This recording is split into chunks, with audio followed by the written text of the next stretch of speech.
A realidade que você conhece é sólida, confiável, previsível. Pelo menos é o que o sistema quer que você acredite. Mas existem sussurros nas sombras, frequências que não deveriam ser ouvidas, cores que não deveriam ser vistas, lugares que não deveriam ser encontrados. Hoje nós abrimos 3 arquivos do nosso acervo mais profundo. 3 casos que provam que a nossa realidade tem pontos cegos. O primeiro arquivo é sobre um som. Para a maioria de nós, o rádio é uma tecnologia do passado. Música, notícias, talk shows. Mas nas profundezas do espectro de ondas curtas, existe um mundo de segredos.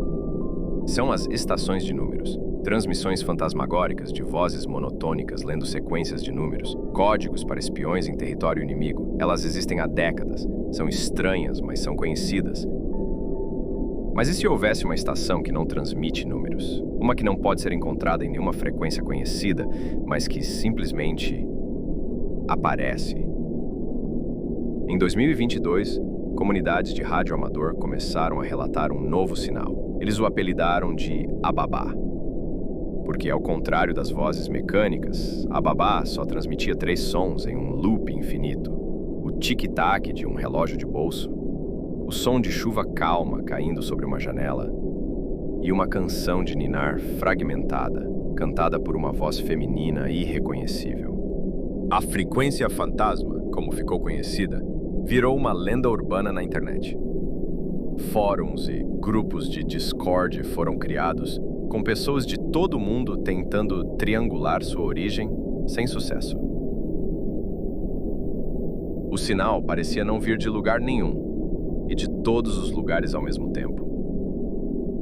Alguns o captavam em rádios de ondas curtas, outros juravam ouvi-lo na estática de uma TV antiga. E alguns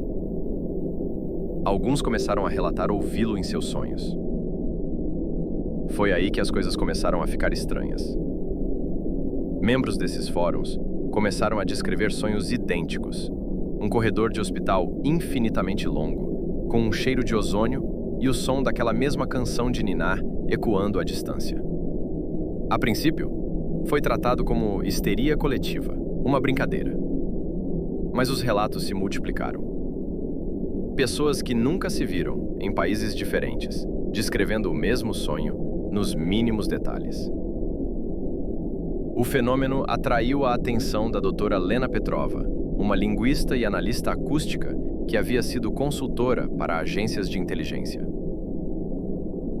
Intrigada, ela coletou centenas de horas de gravações da frequência fantasma e as submeteu a uma análise espectrográfica profunda.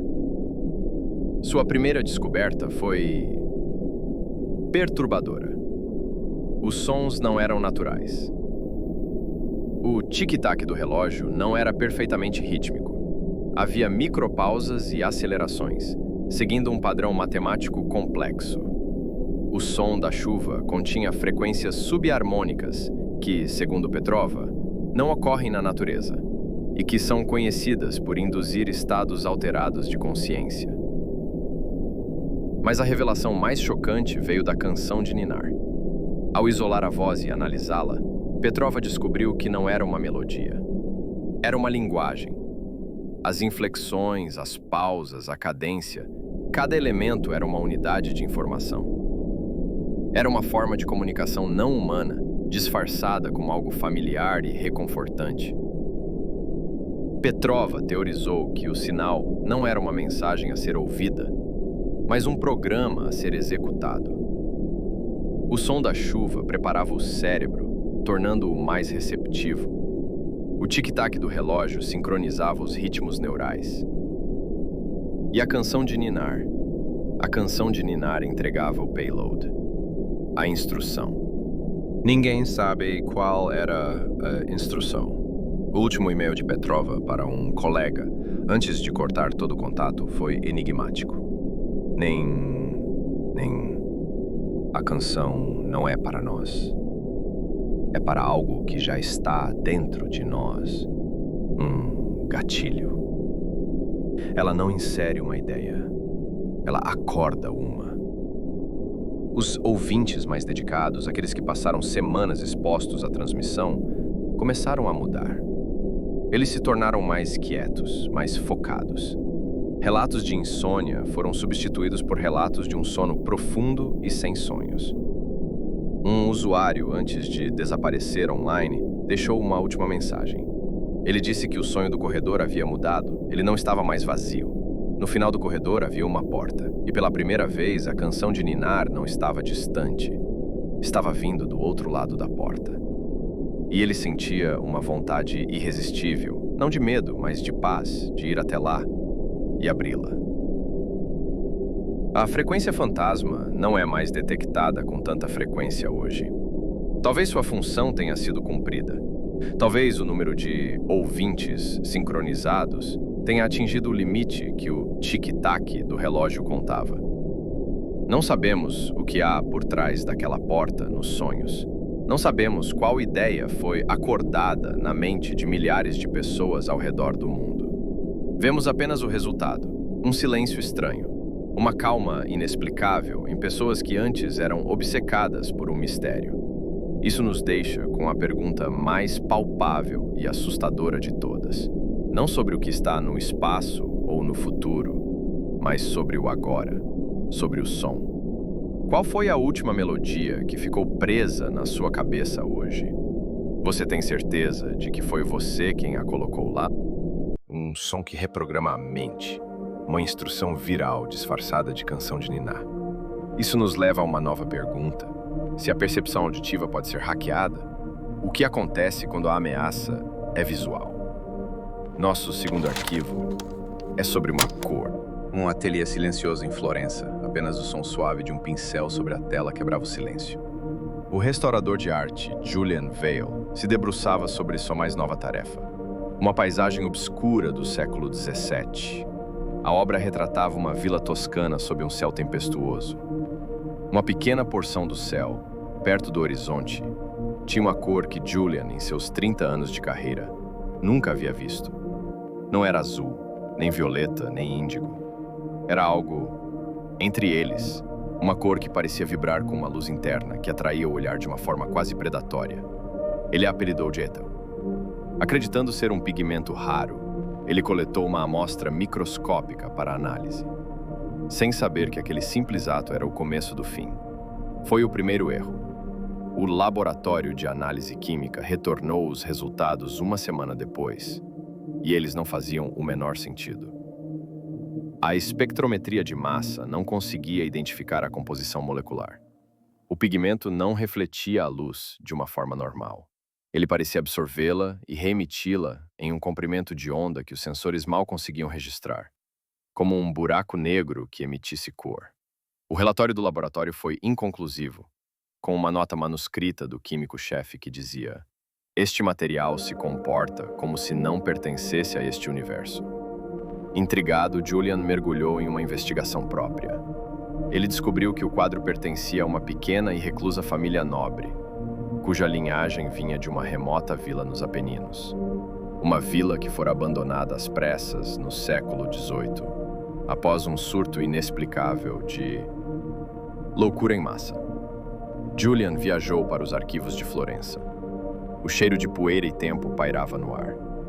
Ele encontrou diários e cartas amareladas que falavam de uma tinta de loucura, ou pigmento do céu errado, uma substância trazida para a vila por um viajante das estrelas, provavelmente um meteorito que caiu na região séculos antes. Os textos descreviam como os artistas locais, os primeiros a usar a tinta em suas obras, começaram a mudar. Eles se isolavam, passavam dias trancados, apenas olhando para suas próprias pinturas. Relatavam visões de paisagens impossíveis e sentiam uma paranoia crescente de que suas próprias sombras os observavam. Eles não pintavam o que viam. Eles começavam a ver o que pintavam. De volta ao seu ateliê, Julian começou a notar algo. A cor, ela parecia vazar do quadro. Não fisicamente, na sua percepção. Ele via lampejos de Ethel no canto dos olhos, na mancha de óleo iridescente no asfalto, no azul profundo de um céu crepuscular. A cor estava escapando da tela e infectando sua realidade. Haunted, weary, seus sonhos, antes esporádicos, se tornaram paisagens vívidas, pintadas inteiramente com aquele pigmento impossível. Ele se sentia constantemente observado, não por uma pessoa, mas pela própria cor. Ele parou de atender telefonemas, cobriu os espelhos. A luz do sol parecia fraca e amarelada em comparação. Assertive, fearful. O pigmento não era apenas uma cor, era um contágio, um vírus para os olhos. Inspring. A teoria mais radical veio de uma geóloga que Julian contatou anonimamente. O meteorito descrito nos textos era real. Seus fragmentos continham um organismo cristalino, não baseado em carbono, uma forma de vida alienígena que não se reproduzia biologicamente. Horrified realization. Ele se propagava de uma forma muito mais elegante e terrível, através da observação. Serious deliberate.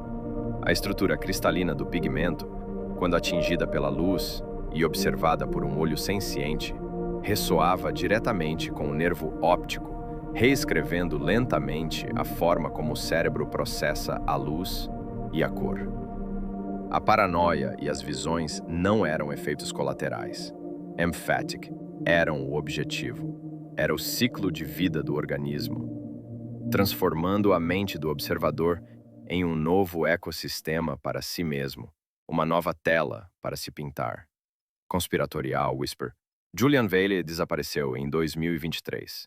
Seu ateliê foi encontrado vazio, exceto pelo quadro, agora com o céu inteiramente coberto pela cor Ethel, vibrando suavemente na penumbra.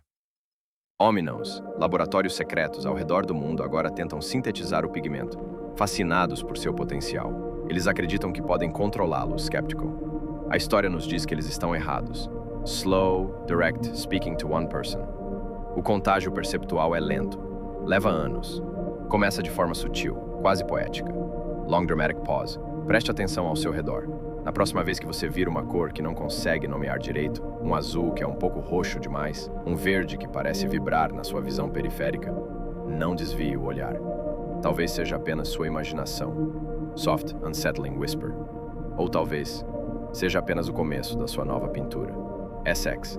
Som sutil de uma única e suave pincelada que ecoa e desaparece. Um contágio para os olhos. Uma cor que pinta a sua realidade por dentro. A percepção, então, é maleável, frágil. Mas, às vezes, o erro não está em nossos olhos ou em nossos ouvidos. Às vezes, o erro está na própria arquitetura do mundo. Nosso último arquivo é sobre um lugar.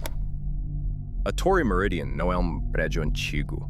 Não há histórias de fantasmas em seus corredores ou tragédias em sua fundação. É o oposto. Um arranha-céu de aço e vidro no coração de São Paulo, inaugurado em 2018. Um símbolo de modernidade e eficiência corporativa. E como a maioria dos prédios modernos, ele não tem um 13º andar. Pelo menos, não oficialmente. A história começou a surgir em 2021 em fóruns obscuros da internet sobre anomalias urbanas. O primeiro post era anônimo. Trabalho na Torre Meridian. Hoje, o elevador parou no andar errado. O painel dizia 13. A porta abriu. Era o meu andar. O 24º. A mesma recepção. O mesmo carpete. A mesma vista. Mas estava tudo desligado. Vazio. Um silêncio que doía nos ouvidos. Fiquei lá por 5 segundos, antes que a porta se fechasse e o elevador voltasse a subir. Mas alguém já viu isso? A resposta inicial foi de zombaria. Brincadeiras. Pessoas acusando o autor de inventar histórias. Mas então, outro post apareceu. E outro. E mais outro. Todos de usuários diferentes, descrevendo a mesma experiência com detalhes idênticos. Um andar duplicado, silencioso, perfeitamente limpo, mas completamente desprovido de vida.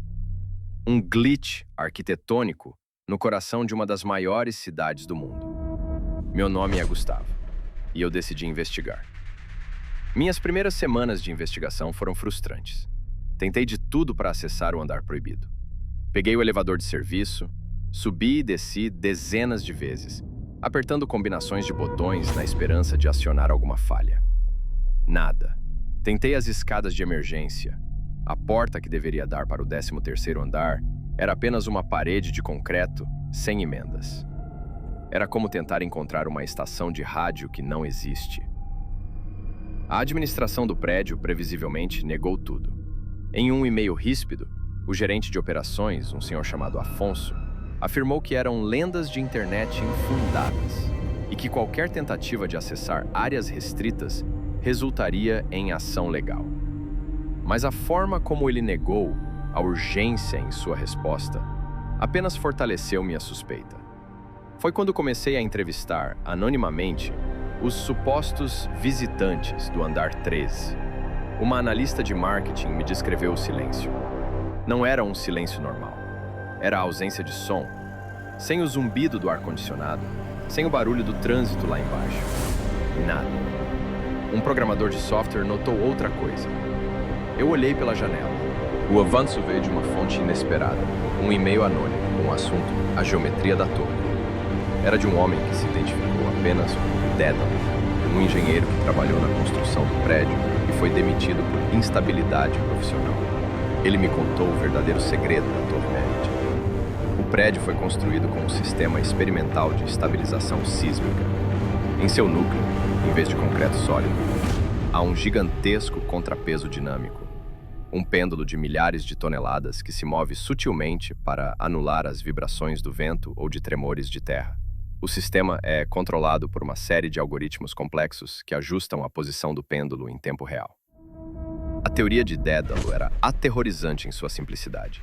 Ele dizia que, sob uma combinação extremamente rara e específica de fatores, como a carga exata de pessoas nos elevadores, uma flutuação específica na rede elétrica e um microajuste do contrapeso, a geometria interna do prédio entrava em um estado de superposição espacial. Por alguns minutos, o espaço físico do 12º e do 14º andar se sobrepunham, criando uma intersecção, uma duplicata, um andar fantasma que existia como um eco no espaço-tempo. E ele me enviou os cálculos, as condições exatas que precisavam ser cumpridas para forçar o glitch. Com os cálculos de Dédalo em mãos, eu planejei minha incursão. Na terça-feira seguinte, às 15 horas, eu estava no elevador social 4, com mais 7 pessoas, exatamente como os cálculos previam. Eu apertei o botão para o 32º andar. Meu coração martelava. Andar 10, 11, 12. E então, a luz do painel piscou no número 13. A porta abriu. Era exatamente como as testemunhas descreveram. Silêncio absoluto. O mesmo carpete, a mesma recepção, mas vazia. Fui até a janela. A cidade era familiar, mas errada. Prédios que eu conhecia estavam ausentes, substituídos por outros que eu nunca tinha visto. O céu tinha um tom violeta doentio. Eu estava lá, num andar que não existe.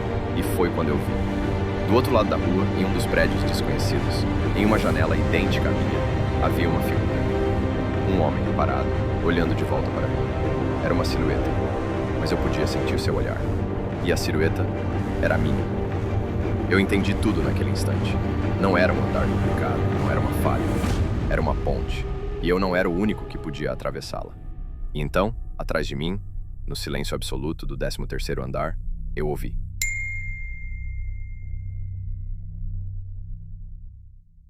Um sinal, uma cor, um lugar, 3 anomalias isoladas, ou 3 sintomas da mesma doença. A de que nossa realidade é um tecido fino, desgastado, cheio de remendos e códigos corrompidos. Talvez estas não sejam falhas, talvez sejam rachaduras, e através delas podemos começar a ver a verdadeira natureza da nossa prisão. A pergunta que o vórtice sombrio te deixa esta noite é: qual será a próxima rachadura a aparecer na sua vida?